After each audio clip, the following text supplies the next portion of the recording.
प्रतापगढ़ गांव में वैद्यनाथ किसान रहता था। वैसे तो वैद्यनाथ समझदार और गुणी था, लेकिन अपने भाइयों के निकम्मे होने की वजह से हमेशा परेशान रहता। वैद्यनाथ के खेत कम होने की वजह से वो गांव के जमींदार ठाकुर के खेत लेकर उन्हें भी जोता करता था। ठाकुर को अच्छे से पता था कि वैद्यनाथ काम का आदमी है। उसकी अच्छाई और समझदारी की वजह से ठाकुर को फसल में बहुत लाभ होता था। अरे वैद्यनाथ, आज शाम को जल्दी चले जाना और जाते वक्त कुछ खाना और मिठाइयाँ हमारे घर से ले जाना, ठीक है? हाँ, मैं जाते वक्त खाना और मिठाइयाँ दोनों ले जाऊंगा। लेकिन ये किस अवसर की खुशी पर? हाँ, अरे पूरे गांव को खबर है और तुम्हें पता नहीं? मुझे श्यामलाल ने अपने खेत दे दिए क्योंकि कर्ज नहीं चुका पाया था ना। अरे वाह मालिक वाह, आपने उसकी भी जमीन ले ली, ये तो बड़ी अच्छी बात है। वैद्यनाथ ठाकुर के घर से मिठाई और खाना लेकर अपने घर जाता है और सारी बातें अपनी पत्नी को बताता है। अरे भाग्यवान, कहाँ हो? ये देखो, मैं तुम्हारे लिए खूब सारा खाना और ढेर सारी मिठाइयाँ लेकर आया हूँ। जी, ये किस खुशी में? और इतने सारे पैसे तुम्हारे पास कैसे आए? अरे ये मिठाइयाँ और खाना तो मालिक ने दिया। वो श्यामलाल ने अपनी जमीन उनके नाम कर दिया ना, इसीलिए। श्यामलाल ने उनके नाम कर दिया या उन्होंने हड़प ली? अरे तुमने सही कहा रूपा, सब कुछ तो ठाकुर का है। गली मोहल्ले ठाकुर के, कुआं ठाकुर का, हल ठाकुर का, फसल ठाकुर की। अरे फिर हमारा क्या है, गांव या देश? आप निराश मत होइए, खाना निकाल दिया है, आप खा लीजिए। अरे वो कहते हैं ना, हमें तो सूखी रोटी भी बहुत है। अरे अब दूसरों को खीर नहीं मिल रही तो हम क्या करें? वैद्यनाथ सुबह फिर से ठाकुर के यहाँ हल चलाने चला जाता है। मालिक आज कहीं दिखाई नहीं दे रहे, मैं खेत कैसे जोतूंगा? अरे सारे हल पड़ोस की शादी में चले गए हैं। शादी में हल का होना शुभ माना जाता है ना। तुम एक काम करो, आज जाकर अपने खेतों से हल ले आओ और उससे हमारे खेत जोत दो। हाँ ठीक है मालिक, मैं ऐसा ही करूंगा। वैद्यनाथ घर जाकर अपनी पुश्तैनी हल निकालता है और उसे लेकर ठाकुर के खेत में जाता है। वैद्यनाथ की पुश्तैनी हल के मुठ में एक हीरा था, जिसके बारे में वैद्यनाथ को कुछ भी पता नहीं था। एक छोटा सा हीरा जिसकी कीमत 1 लाख थी। अरे आज तो मैं बहुत थक गया, बहुत जोरों की भूख लग रही है भाई। शाम हो गई थी। वैद्यनाथ जा ही रहा था कि वहाँ पर ठाकुर आ गया और कहने लगा, अरे वैद्यनाथ, तुम अभी तक यहीं हो? घर कब जाओगे भाई? आज इतना समय कैसे हो गया? मालिक, आज वो हल लाने में थोड़ी देरी हो गई ना, इसीलिए। ये देखिए, ये है हमारा पुश्तैनी हल। मेरे पिताजी मरते वक्त सिर्फ यही हल देकर गए थे। ठाकुर हल की मुठ पर चमकता हुआ हीरा देखकर चौंक जाता है। अरे ये हल तो बहुत कीमती लगता है, लेकिन ये हल इस मूर्ख के पास क्या कर रहा है? हल तो बहुत अच्छा है और बहुत बड़ा लग रहा है। हाँ, एक काम करना, इसे यहीं छोड़कर जाना। वो क्या है कि अन्य खेतों को भी जोतना है ना, तो हमारे पास हल नहीं है। कल आकर फिर से ले जाना। अरे मालिक, ये भी कोई मांगने की बात है? मैं ऐसा ही करूंगा। जाते वक्त इस हल को यहीं छोड़कर जाऊंगा। उस हीरे के हल को देखकर ठाकुर के मन में लालच आ जाता है और वो उस हीरे को लेकर जोहरी के पास जाता है। आइए ठाकुर साहब, आइए।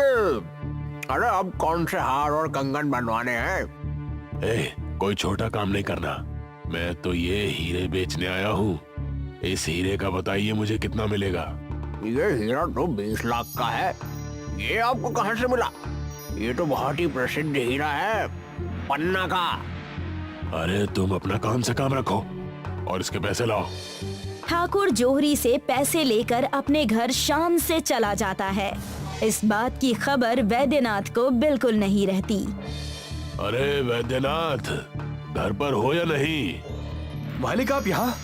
किसी आदमी को भेज दिया होता या मैं खुद आपके पास आ जाता। क्या क्या बात हो गई मालिक? अरे मैं तुमसे बहुत खुश हूँ भाई। ये लो कुछ पैसे, अपना कर्जा चुका देना और इससे कुछ दिनों तक आराम की जिंदगी बिताना। और हाँ, मैंने तुम्हारा हल बाहर तुम्हारे घर के पास ही रखवा दिया है। ठाकुर इतना कहकर वहाँ से चला जाता है। वैद्यनाथ की नजर जब हल पर पड़ती है तो वो अपनी पत्नी रूपा को बुलाकर उससे कहता है, अरे अरे भाग्यवान, ये देखो हमारे हल से वो मणि गायब है जो चमकते रहता था। जरूर कहीं खो गई होगी, और क्या, कल सवेरे जाना और ठाकुर साहब के खेत में देख लेना। वैद्यनाथ पूरी रात सो नहीं पाता। उसे बस हल की मणि की ही चिंता होती है। सोते वक्त उसके सपने में उसके पूर्वज आते हैं, यानी कि उसके दादाजी आते हैं और उससे कहते हैं, कितने बुद्धू हो तुम। उस ठाकुर ने तुम्हारे साथ छल किया है। जिसे हल्का मणि समझ रहे थे वो असली हीरा था, जिसकी कीमत आज के समय बहुत थी। उस ठाकुर ने तुमसे वो लेकर तुम्हें ठग लिया है। अरे अब मैं क्या करूं? मेरी तो अकल ही मारी गई थी उस समय। तुम चिंता मत करो, वो तो बस एक छोटा सा टुकड़ा था। हमारे घर के पैखाने में पूरा जादुई हीरे का हल है। उसे जाकर ले लो और उससे अपने खेत को जोत दो। उससे क्या होगा? उससे तुम्हारे खेतों की फसलें बहुत अच्छी होंगी, चमकदार होंगी और बहुत ही स्वादिष्ट फसल उगेंगे। ये कोई साधारण हल नहीं है। सपने में अपने दादाजी को देखकर वैद्यनाथ की नींद खुल जाती है और वो अपनी पत्नी रूपा से सारी बातें बता देता है। क्या कहा आपने? उस ठाकुर ने हमारे साथ ऐसा किया? हम उसे छोड़ेंगे नहीं। अरे बस तुम देखती जाओ मैं क्या क्या करता हूँ और कैसे कैसे करता हूँ। वैद्यनाथ ने बिल्कुल वैसा ही किया। जादुई हीरे का हल घर के खुफिया कमरे से निकाला। इस खेत में आप क्या बोने वाले हैं? इस खेत में आलू, जो हीरे के हल से बहुत ही अच्छे और स्वादिष्ट आएंगे। जैसे ही वैद्यनाथ ने जादुई हीरे का हल चलाया, हीरे का हल ज्यादा चमकने लगा। ऐसा लगा जैसे पूरे खेत में बिजली दौड़ गई हो। ये देखो, अब इस जादुई हीरे के हल की ताकत इस खेत में आ गई है। आपके दादाजी अगर और कुछ दिन पहले सपने में आ जाते तो क्या उनका कुछ बिगड़ जाता? हमारी जिंदगी बहुत बदल गई है अब। और वो अपने खेतों में दिन रात मेहनत करके उन्हें जोतने लगा। उस जादुई हीरे के हल की वजह से वैद्यनाथ को बहुत मुनाफा हुआ और वो ठाकुर से भी ज्यादा अमीर हो गया। मालिक, अब गांव में सब उस वैद्यनाथ की बात सुनते हैं। हर कोई उसके अनाज से ही अपना घर चलाता है। पिछले कुछ दिनों से वैद्यनाथ की जिंदगी बहुत बदल गई है। तो मुझे, अरे यही बात तो मुझे भी खाई जा रही है। आखिर ऐसा कौन सा चमत्कार हुआ जिससे उस वैद्यनाथ की जिंदगी इतनी बदल गई? ठाकुर और उसका नौकर वैद्यनाथ के आलीशान घर में जाते हैं। अरे कहाँ हो वैद्यनाथ? अरे भाई, सुना है तुमने जीवन में बड़ी तरक्की कर ली है। हाँ, तरक्की तो हुई है, क्योंकि मैंने किसी के साथ छल थोड़ी किया है। आपने तो मेरे हल के हीरे को भी छल से ले लिया, लेकिन भगवान की महिमा कुछ और ही थी। ठाकुर को वैद्यनाथ की तीखी बोली से गुस्सा आ जाता है और वो अपने नौकर को वैद्यनाथ को कमरे में बंद करने का आदेश देता है। इसे जाकर कमरे में बंद कर दो और घर की तलाशी लो। ठाकुर के कहे अनुसार नौकर ने वैद्यनाथ को जबरदस्ती कमरे में बंद कर दिया और घर की तलाशी लेने लगा। तब वहाँ उसे जादुई हीरे का हल दिखा। ये देखो, ये रही इसके अमीर होने की चाबी। हाँ मालिक, देखो कितना चमक रहा है। जैसे ही ठाकुर और उसका नौकर उस जादुई हीरे के हल को अपने हाथ में पकड़ते हैं, उन्हें बहुत तेज बिजली का झटका लगता है। अरे अरे बचाओ, भागो भागो यहाँ से। अरे मालिक, आपकी वजह से मैं भी चिपक गया मालिक। और तुरंत ही उन्होंने उस जादुई हीरे के हल को छोड़ दिया। नौकर ने दरवाजा खोलकर वैद्यनाथ को बाहर निकाला। अरे अरे इस घर में एक पल भी रहना बर्बादी है, भागो यहाँ से। अब के मैं आपसे यहाँ के काम करने नहीं आऊंगा। मैं आपकी नौकरी छोड़ रहा हूँ। हाँ। ठाकुर और नौकर को उनकी सीख मिल गई। वैद्यनाथ को भी इसका अंदाजा हो गया और वो अपने दादाजी की तस्वीर देखकर मुस्कुराने लगा और खुशी खुशी अपनी जिंदगी बिताने लगा। चंदरपुर नाम के एक गांव में बैजू रहता था। वो अपने ठेकेदार विक्रम के यहाँ ईंटें पत्थर तोड़ने और जोड़ने का काम किया करता था। वैसे तो बैजू की पत्नी भी थी, पर बैजू हमेशा से ही अपने ठेकेदार मालिक विक्रम के साथ ही रहता था। दिन भर ईंट पत्थर ढोकर दिन की दिहाड़ी विक्रम से लेकर घर जाया करता था। बैजू की पत्नी घर पर कभी कभी सिलाई कढ़ाई का काम किया करती थी और कभी कभार खाली समय में मोहल्ले के बच्चों को ट्यूशन पढ़ाया करती थी। सादा जीवन उच्च विचार, बस आज की दिहाड़ी निकल जाए, कल रीमा को एक सुंदर सी साड़ी लाकर दूंगा। बड़े लगन से काम कर रहे हो बैजू, मेहनत करते रहो। इतना कहकर ठेकेदार वहाँ से चला जाता है। तब बैजू को वहाँ की जमीन में धंसा हुआ एक नक्शा मिलता है। जैसे ही बैजू उस नक्शे को उठाता है, वो उसे पढ़कर समझ नहीं पाता और नक्शा ले जाकर अपने ठेकेदार विक्रम को दे देता है। मालिक, मुझे काम करते वक्त ये नक्शा मिला, पास वाली जमीन के पास। देखिए तो इसमें क्या लिखा है। लो दिखाओ तो क्या है। इसमें तो कोई अजीब भाषा लिखी हुई है। वही तो मैं भी नहीं समझ पाया। बैजू और विक्रम उस नक्शे को लेकर उनके गांव के सिद्ध पुरुष बाबा प्रेमलाल के पास जाते हैं। बैजू, तुम यहीं बाहर रुको, मैं जाकर बाबा जी से बात करके आता हूँ। जैसा आप कहें। बैजू विक्रम के कहने पर बाहर ही रुक जाता है। बाबा जी, ये नक्शा मेरे नौकर बैजू को मिला, इसमें क्या लिखा है ये हमें समझ नहीं आ रहा। और ये कहाँ का नक्शा है? ये मुझे दे दो और जाकर दूर बैठ जाओ। अलख निरंजन। विक्रम ने ठीक वैसा ही किया। जैसे ही सिद्ध बाबा ने नक्शे को खोला, उसमें से चमक आ रही थी। उस नक्शे को देखकर बाबा ने कहा, तुम्हारा नौकर बड़ा भाग्यशाली है जिसे ये नक्शा हाथ लगा। उसने जरूर कुछ पुण्य का काम किया होगा, तभी उसके हाथ ये नक्शा आया है। जी वो बाहर ही खड़ा है, आप कहें तो मैं उसे बुला लूं। ये नक्शा एक बड़े मायावी केसर के झरने का नक्शा है। केसर का झरना? वाह बाबा वाह, अगर केसर के झरने को मैं ढूंढ लूं और उसे बेचकर धनवान बन जाऊं तो ये तो मेरे लिए बहुत बड़ी बात है। नक्शे को समझो और उसके पीछे जाओ, तुम्हें जरूर तुम्हारी मंजिल मिल जाएगी। विक्रम उस बाबा के कहने पर तुरंत ही नक्शे की मदद से बैजू के साथ केसर के झरने को ढूंढने लगा। मालिक, लगता है आपने नक्शा ढंग से नहीं देखा। यहाँ तो चारों तरफ पेड़ ही पेड़ है, कहीं वो बाबा ढोंगी तो नहीं। चुप रहो और नक्शे के हिसाब से चलो। विक्रम ने जैसे ही नक्शा देखा, नक्शा चमकने लगा और फिर विक्रम बैजू के साथ जहाँ खड़ा था वहाँ की जमीन धंसने लगी। बचाओ, ये हम कहाँ जा रहे हैं मालिक? हे भगवान, ये जमीन हमें कहाँ ले जा रही है? गिरने के बाद दोनों बेहोश हो गए और जैसे ही उनकी आंखें खुली तो वो दोनों केसर के झरने में ही थे। कमाल हो गया, मैं माला माल हो गया। ये किसी सपने से कम भी नहीं है। ये सारा केसर का झरना मेरा है। मैं इन केसर को बेचकर अमीर हो जाऊंगा और बहुत धनवान बन जाऊंगा। पूरी दुनिया में राज करूंगा। और मेरा क्या होगा? मैंने भी इस चीज में मेहनत की है और आप मेरा कहीं नाम ही नहीं ले रहे। 2 कौड़ी का नौकर, तुझे ऐसा नहीं लग रहा कि ज्यादा बोल रहा है? इन केसर का व्यापार करके मैं बहुत बड़ा आदमी बन जाऊंगा। देखना, आपको आपका ये लालच बहुत भारी पड़ेगा। मैं अभी यहाँ से जा रहा हूँ।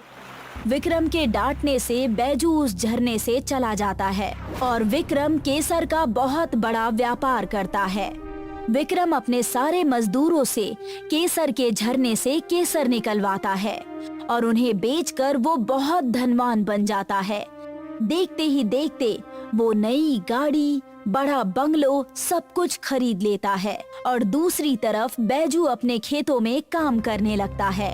वो नक्शा मुझे मिला था और झरने के मजे मालिक ले गए। खुद को कोसने से आपको क्या मिलेगा? ये चीज अगर आपको सुलझानी ही है, जिन्होंने उस नक्शे की जानकारी ठेकेदार विक्रम को दी। तुमने ठीक कहा भाग्यवान, मैं तुरंत उस बाबा के पास जाऊंगा और उन्हें जाकर सारी बातें बताऊंगा। बैजू गुस्से से उस बाबा के पास जाता है जिन्होंने नक्शा पढ़कर बताया था। अलख निरंजन, आओ बैजू, मैं तुम्हारा ही इंतजार कर रहा था। आप इंतजार तो करेंगे ही ना। उस छल कपटी ठेकेदार जिसके पास पहले से ही इतना पैसा है, उसे नक्शे की मदद से केसर का झरना बता दिया और उन्होंने मुझे एक फूटी कौड़ी तक नहीं दी। उस पापी ठेकेदार का पाप तुम ही निकाल सकते हो। वो नक्शा तुम जैसे ईमानदार आदमी की तलाश में ही था। जैसे ही तुम्हें मिला, वो चमक उठा और केसर का झरना बहने लगा। मैं कुछ समझा नहीं, मेरे वजह से कैसे झरना बहने लगा? मैं तुम्हें अच्छे से समझाता हूँ। ये बात है तुम्हारे पिछले जन्म की। पिछले जन्म में तुम बहुत बड़े राजा थे। केसर की खेती तुम्हारे राज्य में बहुत मशहूर थी। जब तुम पर दूसरे राज्य ने हमला किया, तुमने सारे राज्य का केसर एक झरने में डाल दिया जो सिर्फ तुम्हें पता था। लेकिन दुर्भाग्यवश तुम्हारी मृत्यु हो गई। लेकिन विधि का विधान यही था, जैसे तुमने नक्शा छुआ, केसर का झरना फिर से बहने लगा। इसका कोई उपाय? अब मैं ऐसा क्या करूं जिससे ये सब कुछ ठीक हो सके? उस झरने के केसर पर सिर्फ मेरा हक है, ना कि उस छल कपटी ठेकेदार का। बैजू की समस्या देखकर बाबा ने उसे एक बड़ा ही सरल उपाय बताया।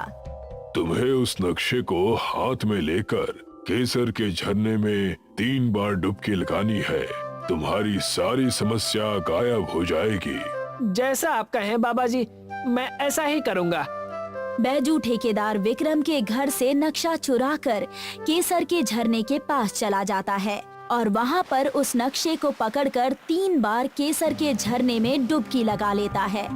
जैसे ही उसकी तीसरी डुबकी पूरी होती है, उस नक्शे से आवाज आती है, तुम्हारी सच्चाई, मेहनत और निष्ठा से मैं बहुत पहले ही खुश थी।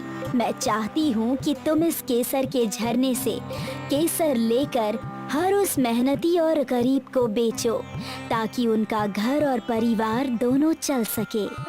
अगर ऐसा है तो मैं ये काम जरूर करूंगा।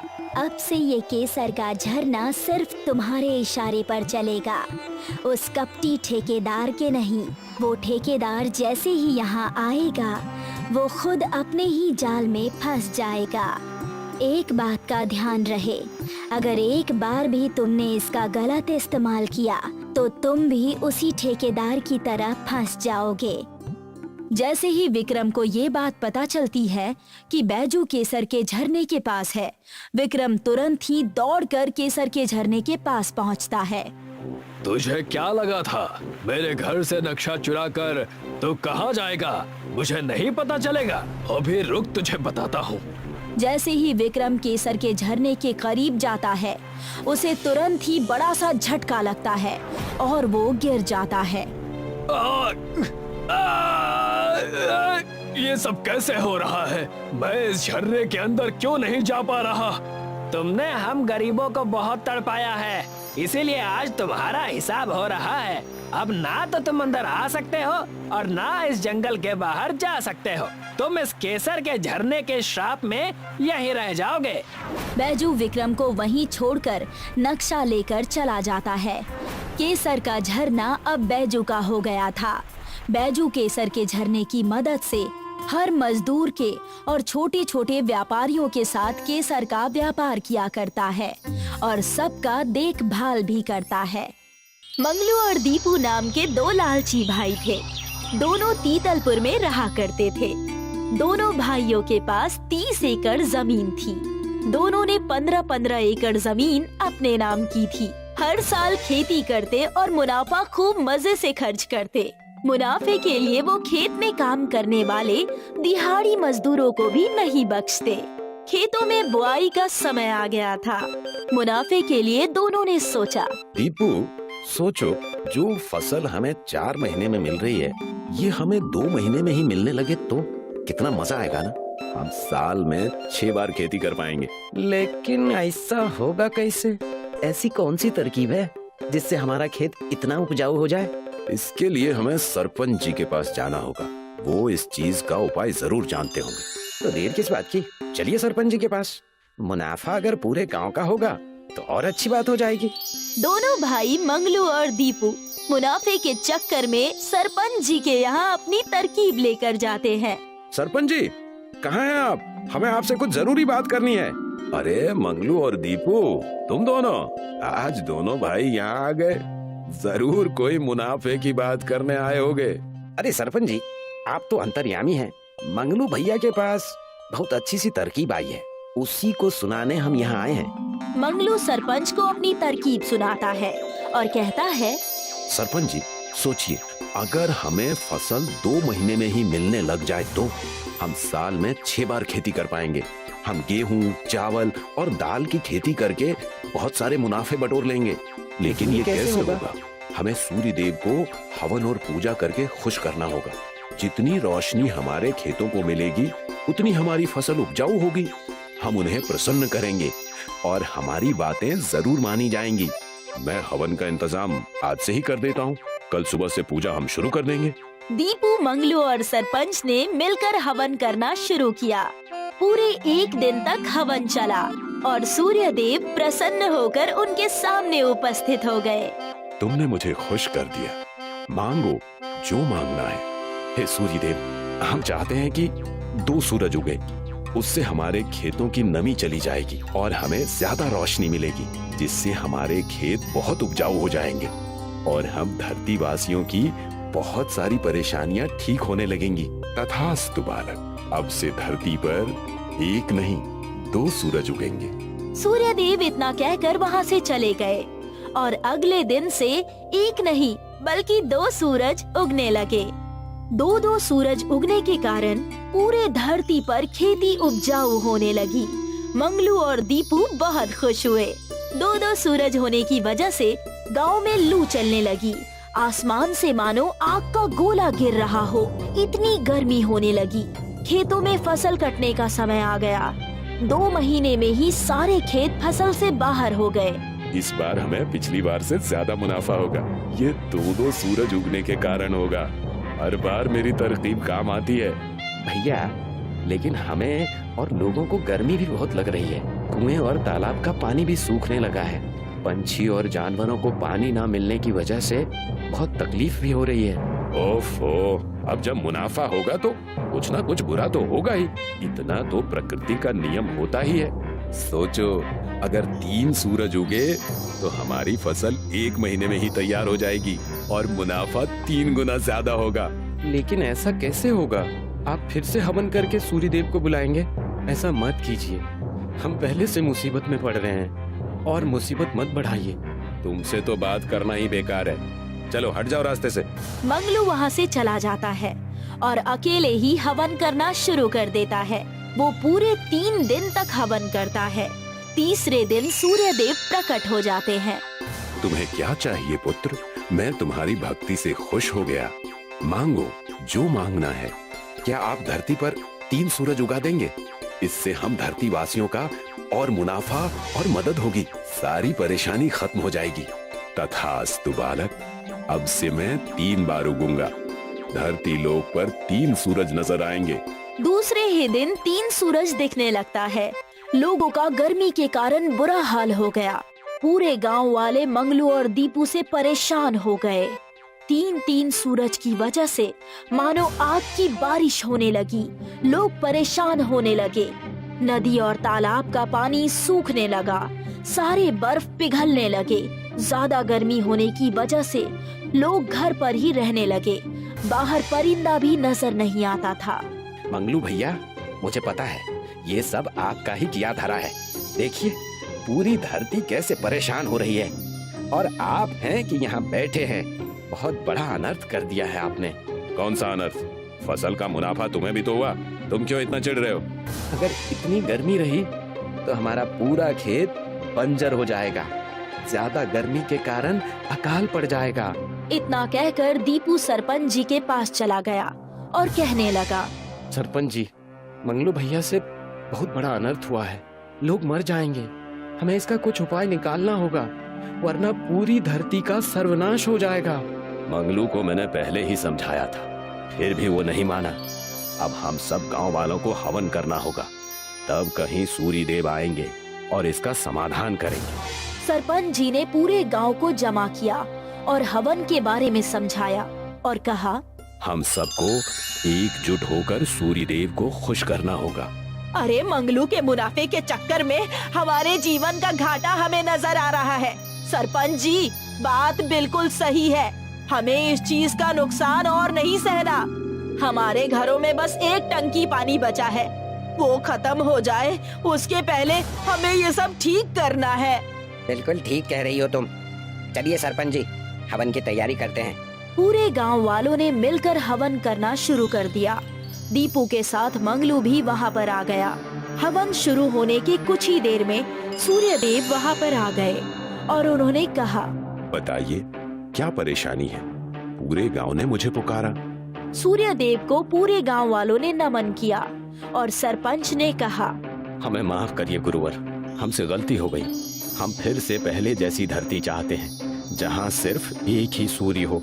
मंगलू अभी नादान है, मुनाफे के लालच में कई चीजों का सौदा कर बैठा। अवश्य मैं ये बात स्वीकार करूंगा, लेकिन एक शर्त पर। कैसी शर्त? कैसी शर्त? अब से कोई भी ऐसा दोबारा नहीं करेगा, ना लालच में आकर, ना किसी मोह माया में फंसकर। मैं मंगलू को माफ कर दूंगा और सब पहले जैसा कर दूंगा। हमें ये बात मंजूर है सूर्य देवता, हम आइंदा कभी ऐसा नहीं होने देंगे। सूर्य देव ने मंगलू को माफ कर दिया। फिर से लोग खुशी से जीने लगे, पंछी उड़ने लगे, जानवरों का चहल पहल शुरू हो गया, हरियाली आ गई। मंगलू और दीपू ने कसम खाई कि दोबारा लालच कभी नहीं करेंगे। पूरा गांव खुशी खुशी रहने लगा।